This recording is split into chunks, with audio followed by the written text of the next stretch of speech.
All right, guys, we got a coolant leak on the Suburban, and I'll show you guys exactly where it's at. It's not from up here. Oh, that's fine. That's fine. It's from this piece, and I'll show it to you the video right now.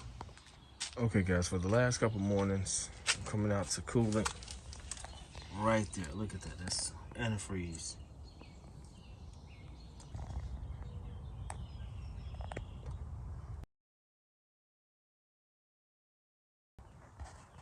To show you guys, it's not running down from nowhere, but bets are a problem. And just dripping away all of my antifreeze.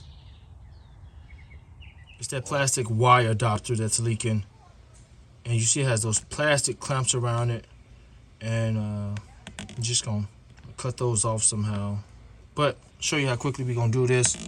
Mount the camera for you guys. We're only replacing that piece. You can replace this whole. It does come with the whole assembly, with the heater hose and the wire adapter and the reservoir hose attached to it. This hose to the reservoir. This is where it goes. The larger hose goes to the coolant reservoir. I'll put that link in the description box as well. But we only replacing this Y adapter. Let me show you guys the part number. I'm wondering if I should move this duct out of our way. I am, so we can get a better view since I'm filming this, but we're not replacing that entire piece. This is fine.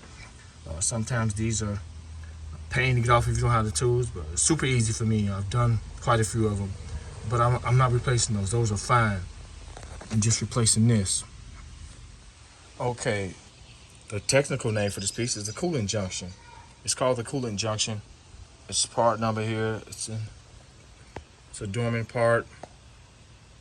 That's it, 47157.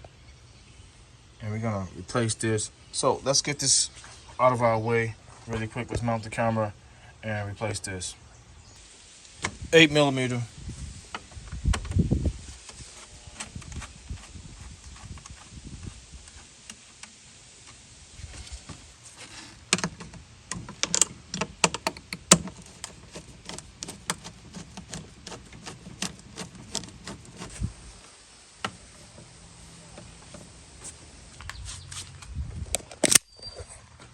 This just pulls out. Got a retainer here, plastic retainer.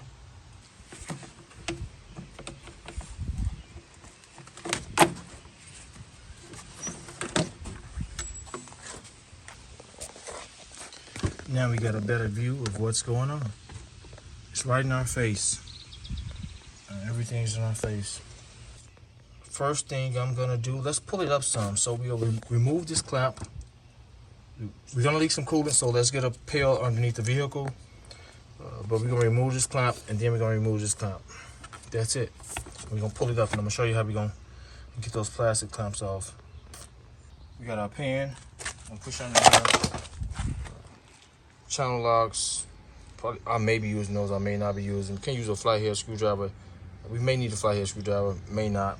But I'll be using this to remove those clamps. And let's get started. Like I said, we're gonna leak some coolant.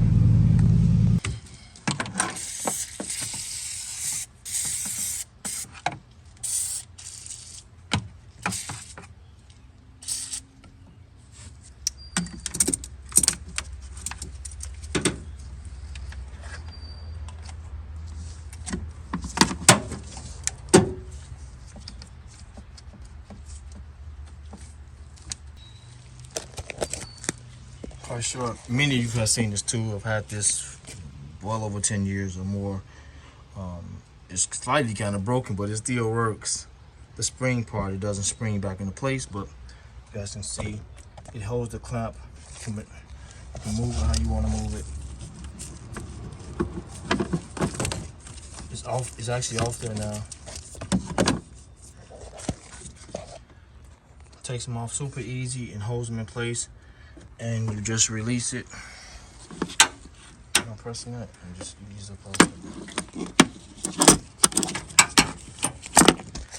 It comes right off. So that's off. Now let's get this one off now.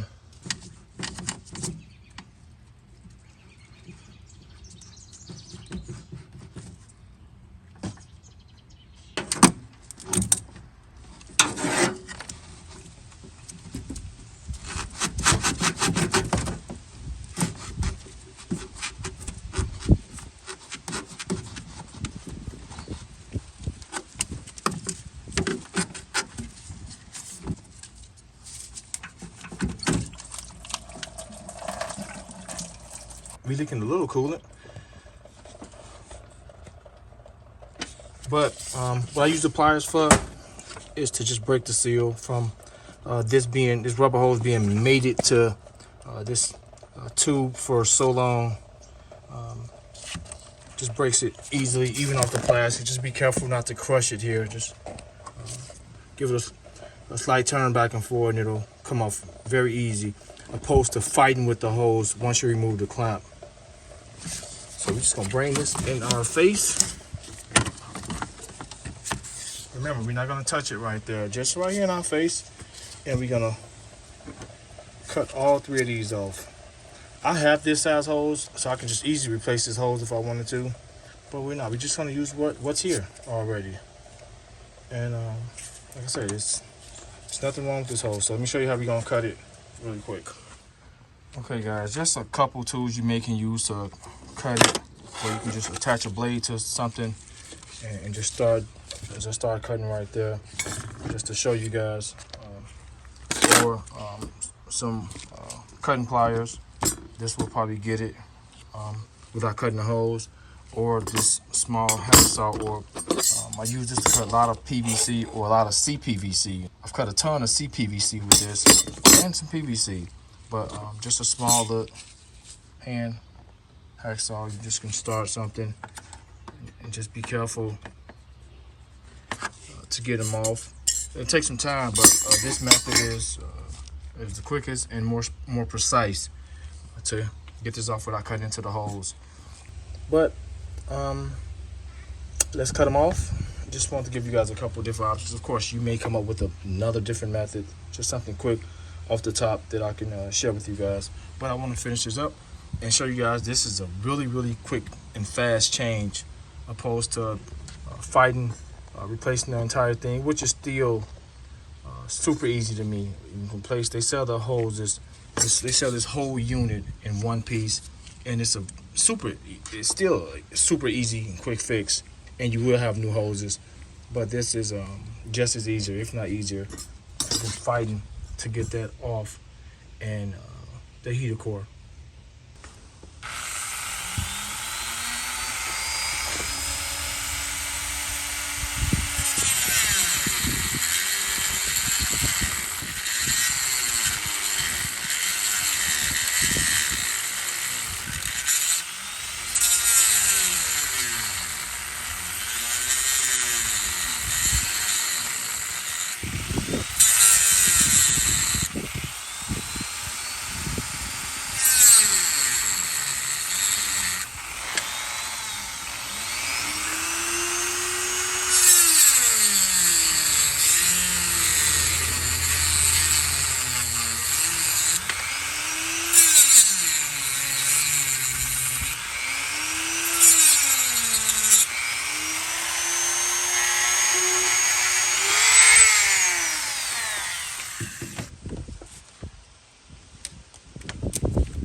So another thing, using a Dremel like this, you can adjust the speed. You can cut it at a level of 3. And this is a smaller one. I have all sizes of these Dremels. They're great to have, but this is sort of small one, hand compact one, but you can cut on the speed, the setting of 3. You get a more precise and accurate cut. With that being said, let's look at the orientation. We're gonna put it on just how it is. We're gonna remove it like this. So let's get some pliers and some WD-40.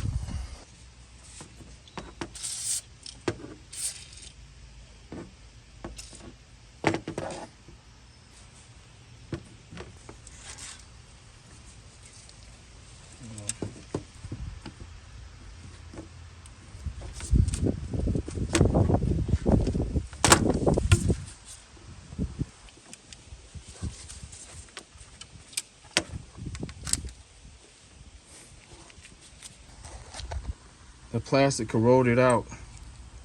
This was already like this. It didn't take much for me to, once I start twisting it, it just crumbled on off.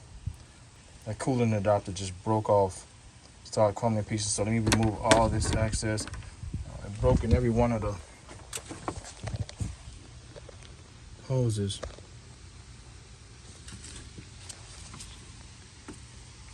So just keep my orientation in so you guys can see. So let me get something to pull these out. Flathead screwdriver, and I'll leave the camera rolling.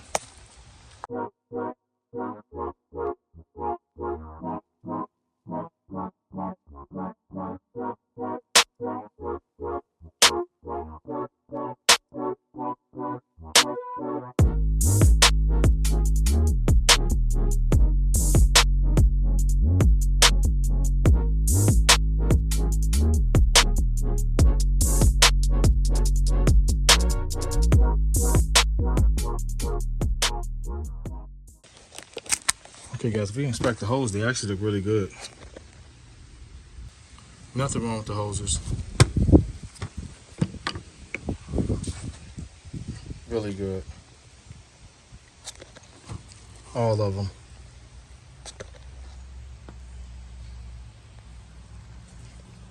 All right, let's get the other piece. We know how it goes. And let's install it. Okay guys, you look at the clamps, they're all, one of them is a different color. Maybe because this is probably a heat temper, can take more heat than the other two, since this will be closer to the water pump there than the other actual 2 hose clamps. However, this is a little larger, so you can't get these mixed up. This is a little larger than this. So let's install it. Just wanted to kind of note that. Guess the first thing we can do is install this piece.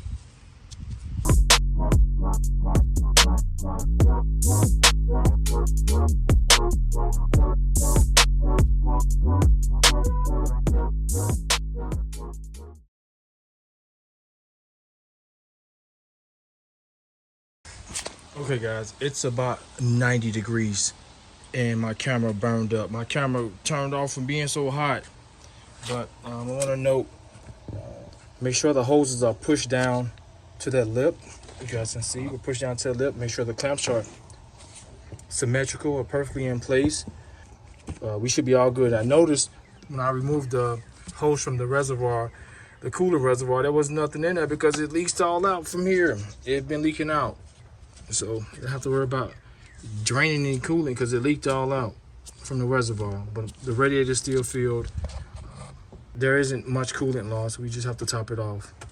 So let's put everything back together. Super self-explanatory, and I'll mount the cameras so you guys can see it, but very easy.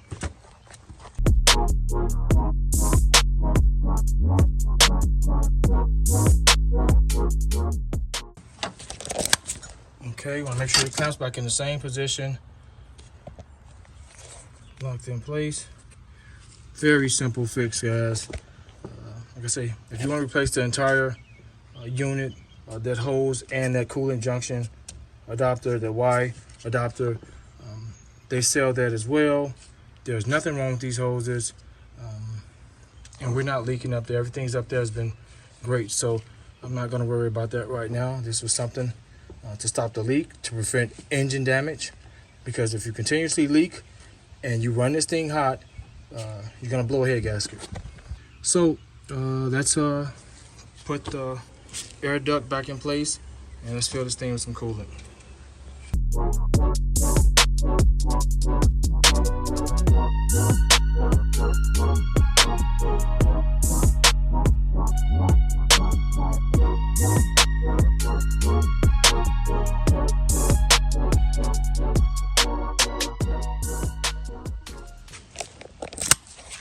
Alright guys, we're right at the fill coal line. We may need to add some more eventually, but gonna start to let it run. We're free of leaks, of course. I'm extremely confident in the work, and gonna start to let it run.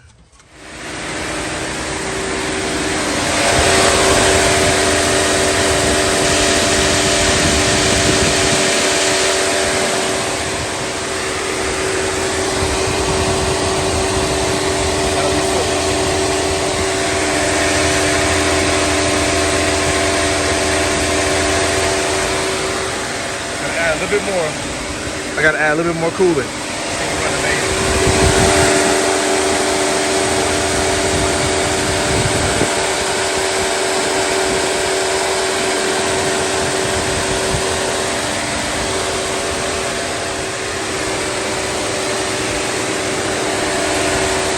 So we're fixed. No more leaks. No more leaks.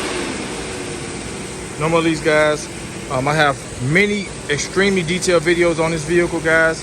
If you own a Tahoe Suburban, the Yukon, Cadillac Escalade, these are some things you may want to consider doing to your vehicle if you haven't done them yet. This has a 6.0 engine, but it covers the 6.2, 4.853. I've had all of them. All of them is on the channel, and I've worked on a gazillion. But a quick fix, guys, something you can do. Very inexpensive, cheap, quick fix that you can be done within 10-15 minutes. It took me longer because of course I'm filming it in detail for you guys, but I hope you found this video helpful. Thank you so much for watching. Terrence, I'm out.